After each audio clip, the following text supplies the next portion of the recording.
Hey everyone, and welcome to today's Explainer. I'm so glad you're here with us. Today, we're diving into something that is just deeply moving. We spend a lot of time breaking down complex data and intricate theories, but sometimes the most profound lessons come from a brief, completely raw interaction between two people. What we're unpacking today is an incredible exchange captured between a content creator and a Zomato delivery driver. It's a story about the really precarious nature of gig work, the absolute necessity of human dignity, and how one simple act of empathy can literally alter someone's reality. Let's get right into it. Right off the bat, listen to this opening quote.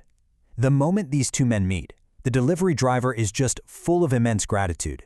He mentions seeing the creator feeding children at the Tata hospital. He actually compares him to the legendary actor Vinod Khanna in the movie Dayavan, and ultimately to the divine, to Sai Baba. Why? Because the creator's charity is totally blind to caste and poverty. It's an incredibly powerful hook that really sets the emotional stakes for everything we're about to look at. This isn't just some casual fan interaction. This is a man who recognizes profound goodness, mainly because of the harsh realities he faces in his own everyday life. Section 3. Meet Gopinath Vittal Savand, a devoted viewer and resilient worker. So let's talk about the man behind those beautiful words. Our micro-hero Gopinath has actually been a loyal viewer for over a year. And what's really endearing here is his total honesty. He openly admits he doesn't really get the technical side of the platform. Like, he doesn't know what shares or sharing actually means, but he absolutely understands the heart of the content. Beyond being a viewer, though, Gopinath is a Zomato delivery driver. And crucially, he navigates this intensely demanding job while living with a physical disability. He is a guy with deep emotional intelligence who has pushed through some unbelievable barriers just to be able to work. Section 5. Overcoming the 2017 accident, from driving to confinement. To really understand his journey, we have to look back to 2017, because that year changed everything for him. Before this, Gopinath was an able-bodied driver making his living behind the wheel. But a severe train accident stripped all of that away. For half a decade, 5 whole years, he was confined entirely to his home to recover. Can you even imagine the mental and physical toll of those 5 lost years? Yet his story doesn't end in that room. He looked at Zomato, saw that other individuals with handicaps were working there, and decided, you know what, he would too. He went straight from 5 years of total isolation to putting himself right back out into the bustling, unforgiving streets to deliver food. Section 7. The gig worker's daily struggle. Empathy versus entitlement. And let me tell you, those streets are full of sharp contradictions. When asked about the difficulties he faces on the job, Gopinath reveals this fascinating and honestly kind of surprising societal contrast. On one hand, you have what he calls the hi-fi residents, like the folks at the wealthy Lota Park. When they find out he's physically challenged, they actually show incredible empathy and come downstairs to grab their food. But then, look at the other side. Everyday residents on the 2nd or 4th floors of standard buildings. Instead of empathy, they meet him with sheer arrogance, demanding he climb the stairs because they, quote, paid for it. It is a stark, striking reminder of how varied human compassion really is. This brings us to a harsh reality check, captured perfectly in what these demanding customers actually say to him. We paid money, so why don't you come up? Why do you work? Just let that sink in for a second. Why do you work? It's a breathtaking lack of understanding.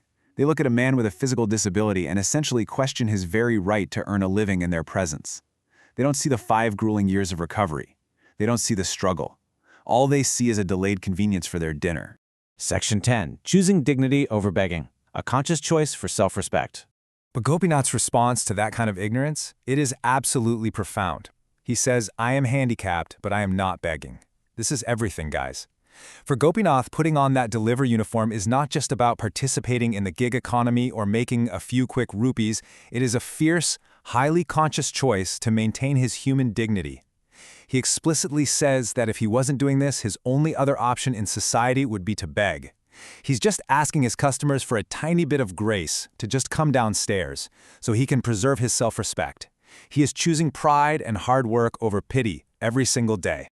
But here's the thing, that hard-won dignity is incredibly fragile. During their chat, Gopinath reveals a cascading crisis he's dealing with. And it's not his health holding him back, it's his tech.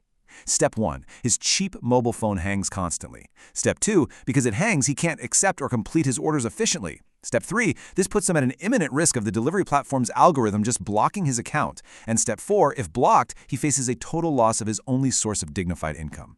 For you or me, a lagging phone is what, a minor annoyance? For a gig worker like Gopinath, it is an absolute catastrophe waiting to happen. It's quite literally an existential threat to his survival. Section 13. An unexpected life-changing gift. 5 minutes that changed everything. Understanding the sheer gravity of this situation, the creator doesn't even hesitate. He asks Gopinath to wait for just 5 minutes, and when he comes back, he hands him a brand new phone with such incredible humility, simply saying, "This is a small gift." No grand speeches, no crazy fanfare, just an immediate, practical solution to a problem that was keeping a hardworking man awake at night. You can just feel the emotion in Gopinath's reaction. He says, "My hands are shaking just taking this. You solved my problem in 1 minute." The relief is palpable. He realizes he's not going to be blocked. His livelihood is secure. He is so moved that he actually tries to touch the creator's feet out of respect, which is an ultimate gesture of gratitude. He'd been trying to save up for a phone, but the money just wasn't there, and the algorithm was closing in. And in exactly 1 minute, that massive, crushing burden was totally lifted. Section 16. The true power of empathy. Instruments of a higher purpose. Now, what really stands out at the end of this interaction is the philosophy behind it. Gopinath is so overwhelmed, he actually says he wants to replace the photo of God in his house with a photo of the Creator. But the Creator immediately refuses the praise. He stops him from touching his feet, and he redirects that gratitude. He says, "Hey, we are all just humans." He shares this beautiful philosophy, the belief that humans are merely instruments, or conduits, used by a higher power to help others. He wasn't acting as some savior. He was just fulfilling a duty, acting as an instrument for compassion. It's an absolute masterclass in humility. And that brings us to the end of our explainer today and to a question I want to leave right in your lap.